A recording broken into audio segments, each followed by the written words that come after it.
Bonjour tout le monde, bonsoir, ça dépend de l'endroit où vous nous suivez. Bon retour sur notre chaîne IBM TV. Pour ceux qui ne me connaissent pas encore, je suis maman Brunette Delessi Moulumba. Bienvenue dans ma cuisine. Aujourd'hui, je vais partager avec vous une autre recette. Comme je dis toujours, vous connaissez la recette déjà, mais je partage avec vous comment est-ce que moi je le fais. Allons découvrir la recette d'aujourd'hui. Tada! Voilà. Recette na biso ya lelo ekozala mbisi batumba na four na épinard comme nde ko accompagner yango. Na otumba mbisi na four ya ndako. Après na kosala épinard na ngai kaka ya vert, légumes voilà pour s'accompagner na mbisi. Voilà un peu recette na biso. Comme j'ai toujours dit, hein, boyez bien quoi, boyez bien mbisi, boyez bien totumba mbisi, boyez bien épinard. Sauf que je vais partager avec vous comment est-ce qu'il y a la salle à rango. On propose une méthode na yo et bien makakitoko tu aimes déjà, mais aussi on m'équipe oyo ça peut aussi que c'est ça yo comme une à deux méthodes. Voilà. Awa na ba épices na ngai na mixer nyonso na mélanger na ba épices oya épinard na oya mbisi. Mais le quoi na banana mbisi, on accepte d'abord ce qu'il faut pour le poisson. Pour le poisson, on a donc déjà, et pour l'épinard, l'épinard est après. Pour le poisson, on a posa persil, persil on a posa moi litungulu, on a posa jus de citron, moi mouké kaka, parfois la tchaka, parfois peut-être la tchaka parce que de toutes les façons on a quatre déjà citron pembeni pour on a poisson. Mais au coquille juste le côté mouqué et ça obligatoire té. Dans un posa ya normalement dans un posa ya ail, dans un posa ya gingembre. Mais ici j'ai le tout, ils ont mélangé dans un gingembre, dans un ail. Donc ils ont mixte. J'ai de la pâte basali donc pas la peine on le coco tout encore. Donc j'ai deux épices à la carte. Dans un peine à posa ya poivre noir, black pepper. Normalement, na coco cha oil. Mais pour l'ambisi, je préfère bien que tu aies oyo ya mbuma oyo. Pour moi, quand vous allez à moi, ma cassia, et soit que vraiment, non, quand vous allez à la goût, et puis j'aime bien solo dango. C'est pourquoi pour l'ambisi, on préféré na ça et la oyo que oyo. Mais sinon, ils ont le même. Vous pouvez utiliser oyo ou oyo, c'est pas grave. Donc, on appelle la posa ya mon muscade na ngai ndambo yango yo. Mon muscade. Mungwa ezanga te toyebi toujours mungwa faut ezala moins kolia à bloc ezanga mungwa mais aussi bouillon nanga oyo j'aime bien la bouillon oyo bolanda te parce que ba dessiner sauce c'est un bouillon qui est vraiment bon. Moi j'ai dit que c'est mixte, je mets ça dans presque bleu nanga nyonso et puis c'est vraiment bon. Donc c'est la mwandambo bouillon wana mais aussi oyo eza optional. Donc oyo tu peux ou ne pas mettre. De toutes les façons, poisson et marakitoko parce que ça n'ajoute pas grand chose. Mais moi, j'aime bien pour la juste couleur. La selle a pémidité dans la selle en appliquant un dame. Bon, vous avez vu, on a fois passé un selle dame, la selle a juste pour la couleur, wana et colorer moins ici. Sans oublier, oui, il faut les ala wana, mandambo, au poisson, ils ala ya okakakakakate. Voilà, nous allons procéder ce qu'on a fait. Ce qu'on a maboko na ngai na, ça la épice na ngai comme ça. Tout ça on a mbisi. Et on revient juste après, on a l'épinard.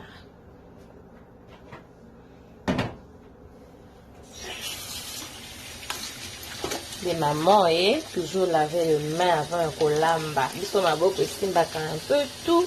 En tout cas, pour rincer ma boque. Ma boque n'a rien déjà propre, hein, ce qu'on a déjà. Mais non, les sur mon mail. Parce que moi, bon, bah, monsieur, les cas qui quelque part, il y a propreté. Voilà. Ce qu'on m'a boque on a. Et j'ai dit aussi toujours qu'au pasaka, ustensile la cuisine, toujours qu'au pasaka banzungu, toujours qu'au pasaka le collant sur le sale et la faut qu'on passe parce que oui au chocolat qui en sert. Et bon bah qui en armoire, hein, armoire moi pesé les cas qui m'ont poussière, moi salité donc toujours rincer biloko yako salé là. Donc bazo procéder na plus ou moins percer nanga. Je pense que nous avons ça quand même qui pour nous on a dembisi la sauce chocolat on a nous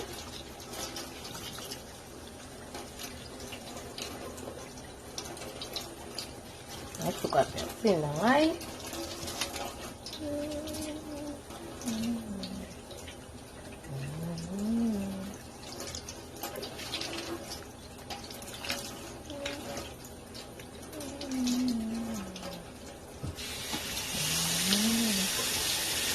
sokola bien. Ate siko sombi yango bakomi ke eza propre ndenge nini mama. Soko ozongi na ndako sokola yango su mwa ndambo. Naoza siko mwa litungulu nanga. Ndeli nanga.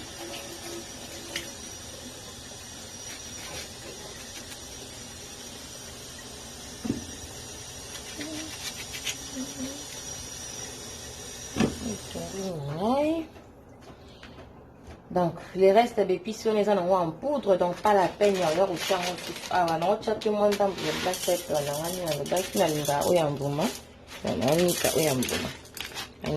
vraiment la poisson, on a mon dans ma maille pour permettre que la machine est fonctionnelle. Voilà. Les restes, ils en bien. Je pense que la coco chopé mon temps, aïe, et puis tout là. Un dembis qui n'est pas obligatoire, ils ont un peu optional. On a du fait que la tille déjà persil, parfois on a un peu sur un dembis, on a un persil, on a un dembis. Ou bien pour chaque un dembis, on a persil, on a un dembis à pamba matungulu et babisim. Mais du fait que la tille déjà persil, on a un peu too much, mais sinon le prochain a moins d'amboana, c'est pas grave. Alors, on a ce qui est pour mixer by épices nanga. Pona ya kochango na mbisi na ngai.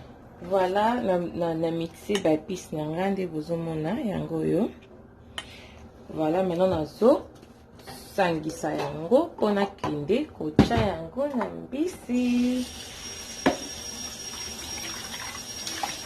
Rase ma bol na nga oyo bisika nazo cha ba épices na nga bisika na mixa yango pona kocha yango na mbisi.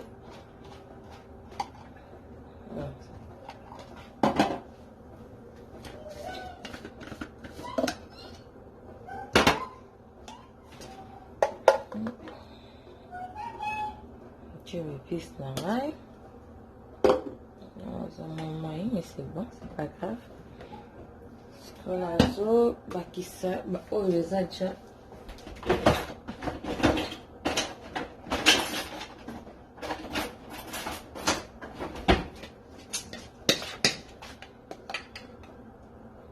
Ça va où les a déjà pâte oyo.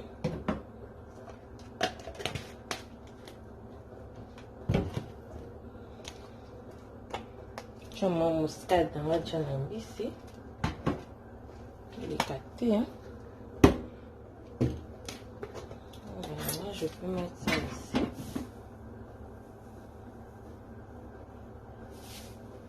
De toute façon, la coco bag, ça n'aura après. Hein?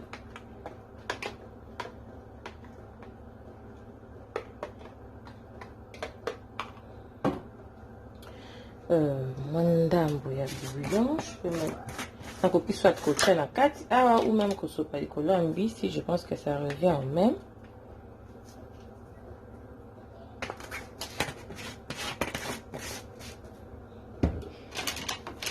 Moi, jus de citron.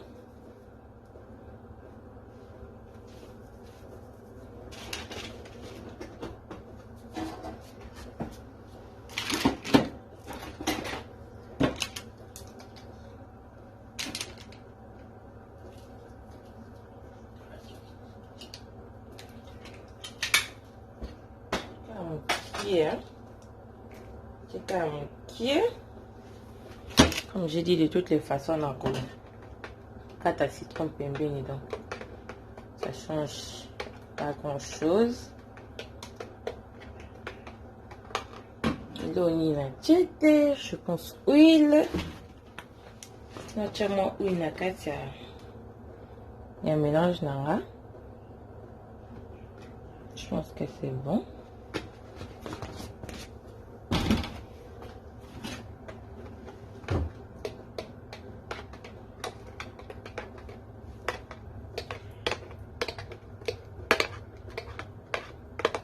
Moni na tie ba épice nanga, moni na sangisi yango. Sopa yango na mbisi.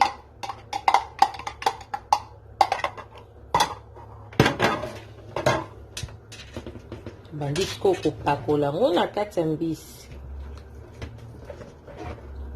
Mbisi mbisi na ngai ekota baepisi malamu malamu.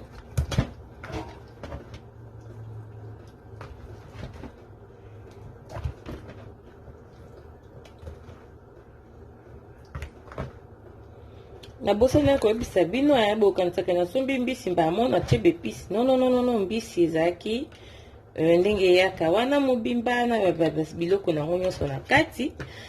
J'ai dû kosala yango kosokola yango déjà en avance juste pour na gagner temps parce que so fona banda kolongola mbisi basali te na banda osala nyonso wana ça va vraiment kozwa biso temps. Alors nazwaki dia mbisi na sokoli yango na longoli ya salite wana, donc yango bomoni na sokoli yango ezaki dia propre, ezaki dia ready. Nyonso nasali eza kaka kobakisa baepisi. Donc eza teke nauti na marché sombe omba moko na tie baepisi. Non mama, boya basi bolambaka, vous savez comment tosalaka mbisi. Donc ezaki déjà ya kosokola. Je n'ai fait que comment on dit, j'ai bébé dans ma chocolat qui ont déjà, la bonne c'est qui ont déjà, j'ai déjà enlevé ma saleté. Alors, tellement que ça qui est prêt, je n'ai fait que ça, pas épices. Piquant, la mise sous soi. Je pense pas que mon goût est suffisant. Taka mbisi suza monene, il faut mon goût. Faut mon goût côté bien. Surtout mon ambisi goût, mais mon goût zate. On a quatre les mon goût en défaut côté. Mon ambisi kitoko na miso. Toko pe na monoko mais boyebi mon goût touche e baksa na biloko. So il quantité la biloko za la bon so qui peut l'équipe ya. Donc voilà, épicé bambisi na ngai. Donc jusqu'au moins colorant wana kamuki, comme j'ai dit hein, dans le chango. Vous pouvez ou ne pas mettre. Et moi je préfère que tu m'entends pour la couleur. Et on a rappelé ma cassia wa jao ce qui adj. C'est vraiment dur. D'habitude quand on a tout en haut de fois. Parce que ça ma cassia. J'utilise simplement pour la couleur. Et on a plus dans c'est vraiment dur. Je pense qu'on a tout en haut mandam on a quatre nini. On n'a pas collant.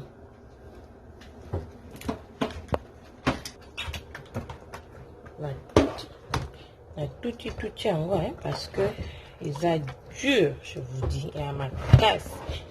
Donc on a souffert. Tiens le bloc on a rien dans zélana. Donc j'ai dû tout en haut. Voilà, comme j'ai dit, na salle en haut belleté donc ils ont vraiment tout. Les autres maman balingango, mais moi na salle en haut belleté. Juste comme moi couleur en haut intéressant. Donc on va laisser reposer le poisson et côte à épices. Donc en gros quand on même 1 heure du temps. Si vous écoutez aux les au salade thé. En fait, les appréciés, vous cotisez quand même pendant 2 heures. Ça dépend. Donc, vous avez même que bimo, ça l'en après. Mais là, pourquoi on a vu l'amba, on les lo, bouca les lo, l'amba les lo, siko, caca. On a d'autres quand on reposait au moins 1 heure du temps. Puis, de kozonge lango.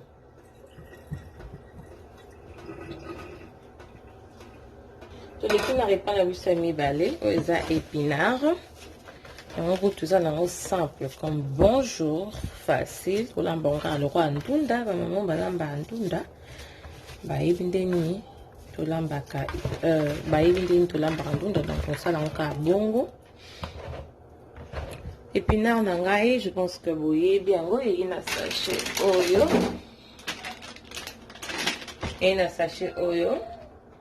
Je sais pas pour nous quand même so puis non so ça raso qui pète so qui dengue ni so ça raso qui dengue ni alors on a l'amba après souvent oyo na mona ngeza la bien dans so o so mba ko munya sa makasi so pe ete bakara no ni o ke omeka oyo Donc, épinard nanga yangoyo, comme j'ai dit, ça c'est comme bonjour.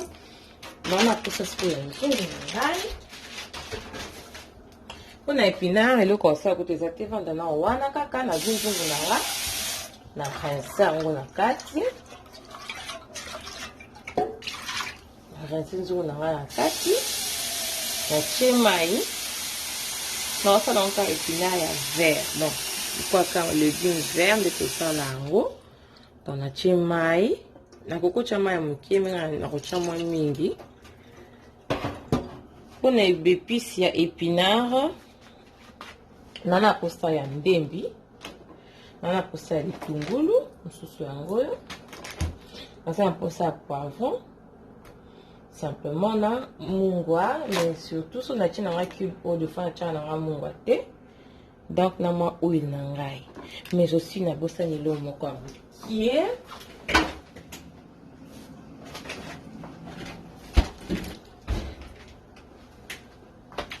Dans un peu na posa ya solo. Ils solo. Ils ont aubergine mikie wana. Donc solo. Ils ont solo congelé quoi.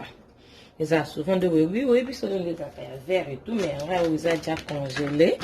Donc nous en a plus ça montant solo. Donc on a banda na tché mai moi mingi. Quantité épinard na les mikie pour que épinard na garder couleur en haut. La formule n'a na tcha moins d'un bicarbonate.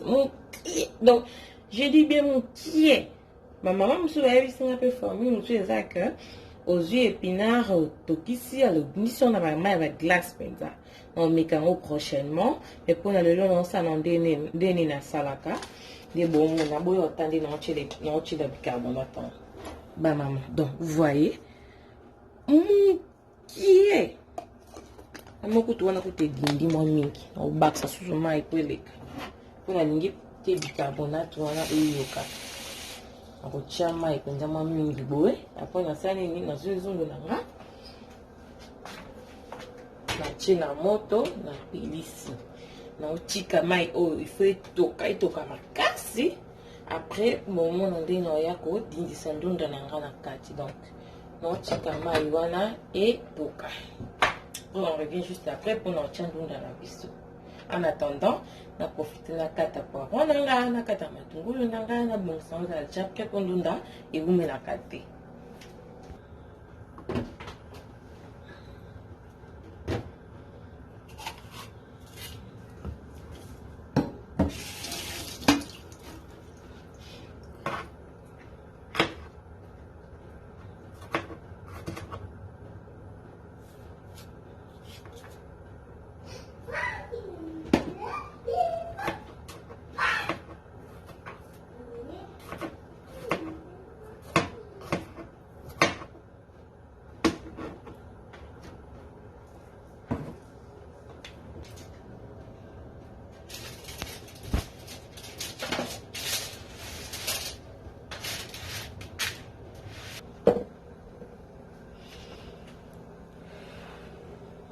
Je pense que mai nanga est ok.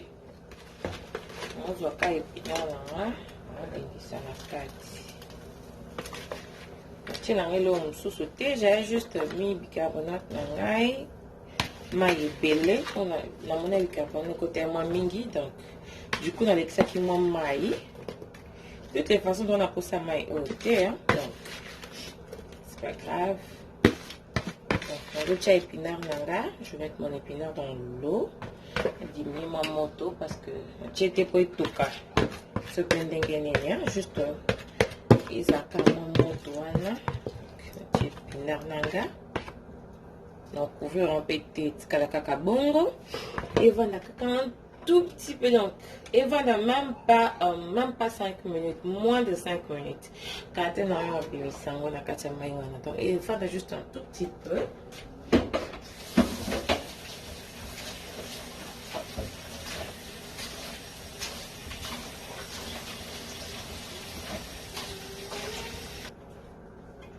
C'est bon.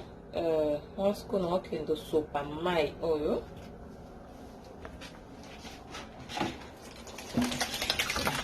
J'avais dit tout pour ça mai wana donc peu importe on les a libérés ou pas. Là, la pota en haut, c'est bon. La soupe maï, voilà.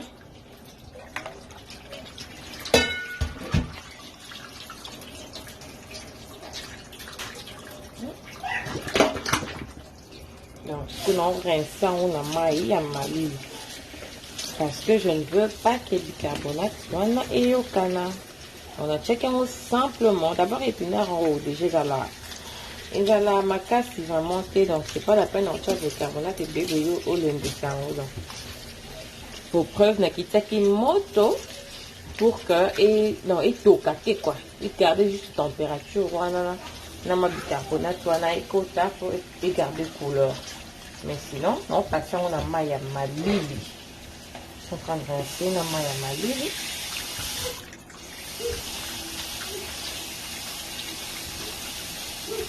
On a maille à malili.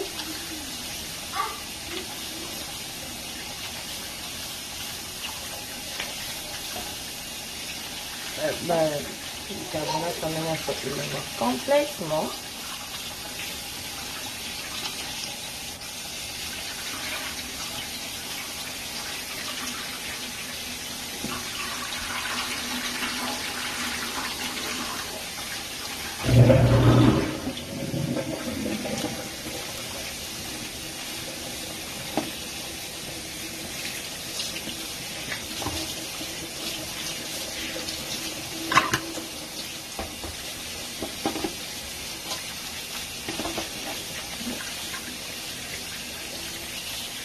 Donc voilà, c'est bon maintenant.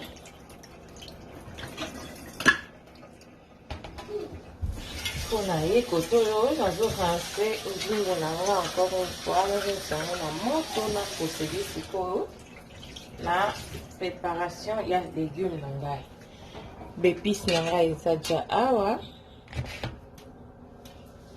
l'épice nangai ça déjà la kati comme je vous ai dit nous avons oignon nanga nazana ndembi nanga nazana poivron nanga ya vert nazana nazana nini solo nangai aubergine nanga ya mikie nazana pe na nini comme jumbo oyo ya pondu oui c'est bon déjà alors nazosa nzungu nanga natie na moto napelisi nazela ekauka mwa ndambu comme ça na cha ndambu ya huile na kati.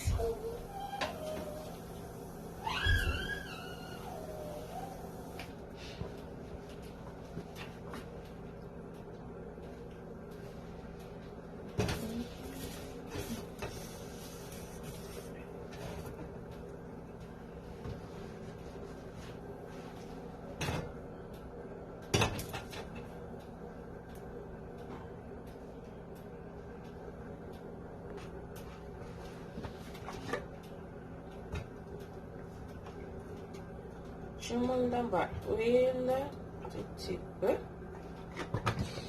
Je pense que quand tu as les coquilles en haut, je vais mettre maintenant épices dans la carte. Je solo nanga, je poivron.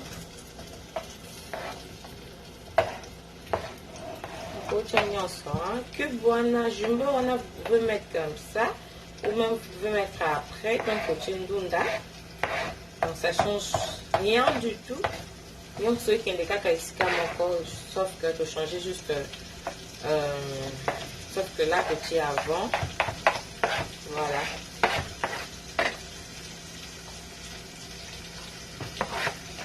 petit d'épices là je vais parler là-haut.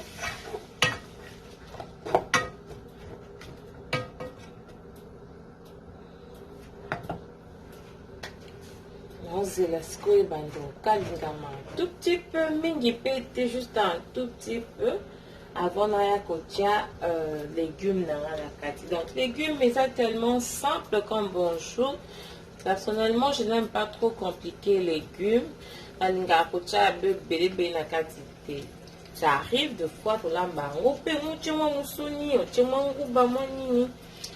mais souvent on préfère les légumes mais ça simple. Hein? Surtout que chez nous, ça accompagne, on a bleu, on a quoi, d'ici au tumba, des choses comme ça dans les légumes, parce que ça accompagne dans un caca simple comme bonjour. Donc, non, c'est la awa. Et après, nako ya kocha épinard nanga nakati. En attendant, nous allons checker four nangai. Je pense que c'est déjà ready. Pour calater, nous allons checker si nangai. On check déjà four nangai. Je pense que c'est déjà ready. On dit non, on dit nangai. Nache papier aluminium nangai. Eza anamwa mai na kati, nache na mwa épice wana bokoto nanga. Pourquoi? Simplement parce que nalinga te mbisi ekauka makasi. Omoni tutumba ngo libanda eleka pepe tout.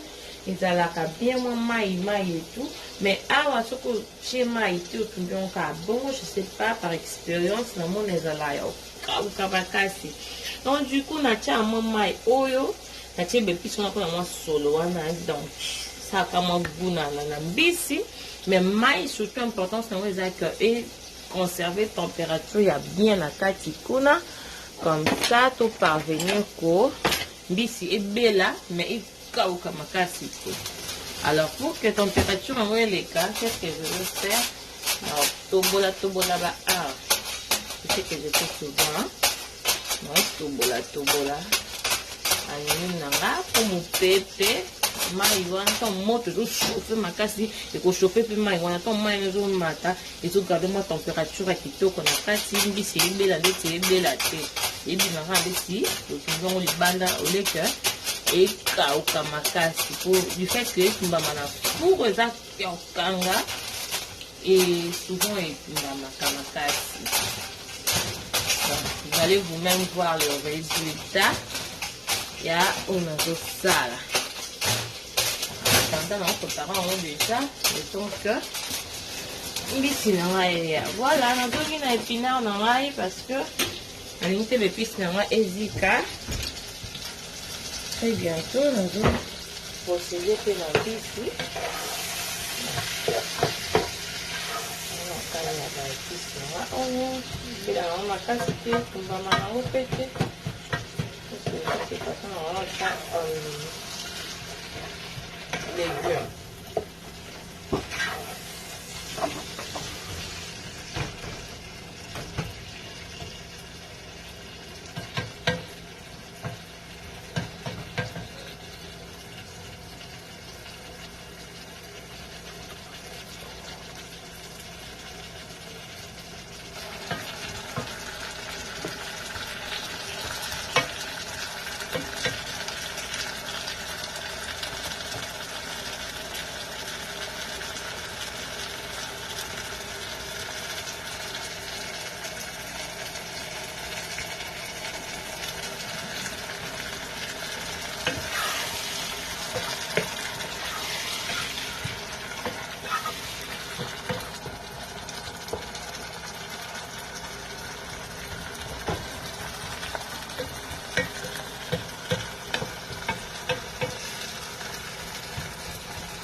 Je pense que c'est bon, on a commencé les légumes là.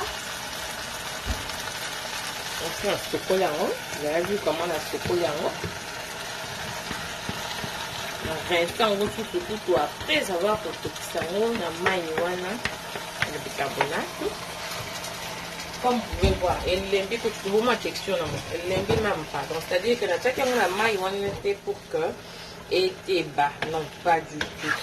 C'est qu'on a maïwana pour que et puis la sauce non. Checkons juste la maïwana. J'ai même diminué mon tonangai simplement pour que maïwana et pas mettre son goût et garder verdure là. Voilà, on va ça moi maï et puis on peut laisser en gros reposer.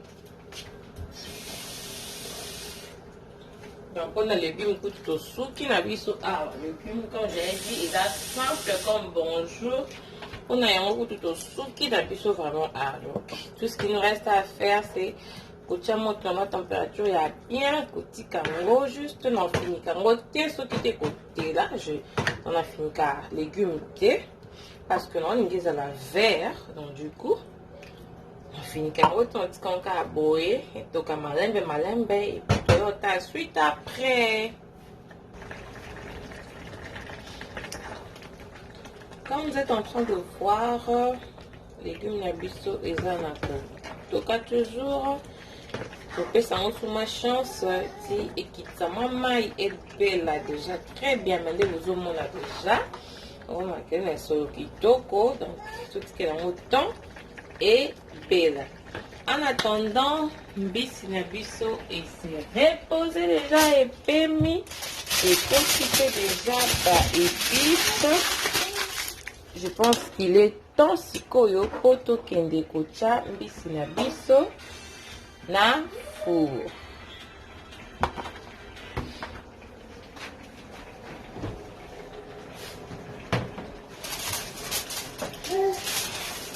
Donc, je vais faire mbisi na four.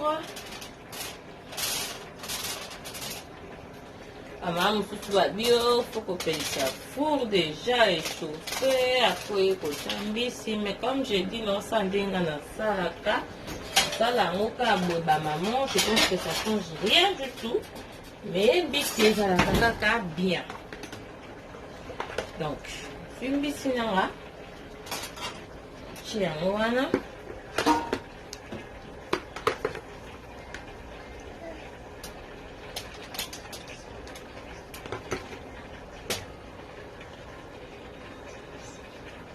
donc c'est bon, hein? Tiasco moto. Bon, je vais pendant le temps et puis vous montrer comment est-ce que mbisi na biso évoluer dans les mini éco belle.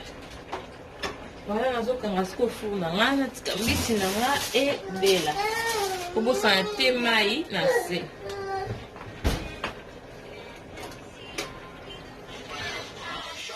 Épinard na biso yango ebeli ezalaka ndeko nango mbisi pour que eleka. Donc comme vous pouvez voir, mais ça a vraiment pris la pépite. Bon, tout n'a pourquoi parce que pour le moment ça va aller à pépite deuxièmement yangai bana bakolia donc du coup na pépite. Alors toujours les cartons dans le discours na kati na moto na ngai tous esco mbisi tuko kotala mbisi toujours kobwaka mwa lisu koyeba ezokoma wapi toujours kobwaka lisu koyeba mbisi na biso ezokomela niveau nini bomona déjà wana koévoluer pas mal bakisa mwa huile ezika te po ngela toujours ebeli nano te tique dans un fond la motte et puis je reviendrai sous dans la soupe et puis na balola. Donc voilà un peu tout évoluer bien on se retrouve juste après pour tout le monde la finition ya mbisi na biso finalité ça.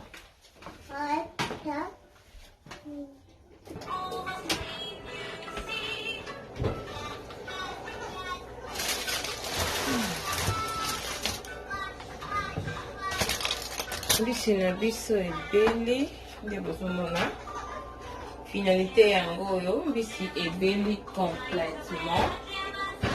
Alors bomonaki bepisi na tiaki bomonaki ndenge nini nasalaki donc mbisi na biso ebeli siko na procédé na kotransfere yango na sani oyo esika oyo ekoliama. Voilà.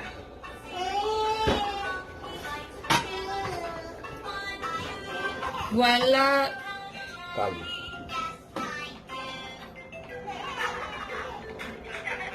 Voilà biloko na biso ebeli ba maman épinard na biso yango yo ndenge bozomona na miso mbisi na biso pe ebeli na olekisaka mwa huile mwa kongela lisusu ezalaka bien ndenge boyebi ba maman présentation epesaka appétit Donc, il faut toujours bien décorer, bien présenter votre nourriture. Ça va tout pour ça et à coller. Voilà un peu, c'est tout pour aujourd'hui. Et puis, dans la biche en gros, appréciez. Je pense que là, on met comme un dambo. Biche en biche pe en gros, donc, et puis, là, en gros, de test for me. En tout cas, je teste good ma casse. En tout cas, rien à dire. Simple, mais kitoko. Bisi na biso pe etumba mino na makala te. Parce que bon, moi na bien na makala bien mondene. Na sali on a fourni mon formé na sali. Moi wana oui et servir à quelque chose. Et sali que fourrer garder température ya bien. Bisi ebela mais quand ma makasi te ezalaka na moi texture nango ya kitoko comme vous pouvez voir. Bisi na biso ebeli et pena na biso ebeli. Vous pouvez accompagner avec tout ce que vous voulez. Kwanga, loso, voilà, c'était tout pour aujourd'hui. Pour ceux qui ne se sont pas encore abonnés, abonnez-vous sur notre chaîne IBEM TV, likez nos vidéos, partagez avec les autres. Je dis toujours aux humains, kabola pena mutoza pembe na yo. En tout cas, partagez, abonnez-vous, likez. On se retrouve très bientôt à la prochaine vidéo. Bisous.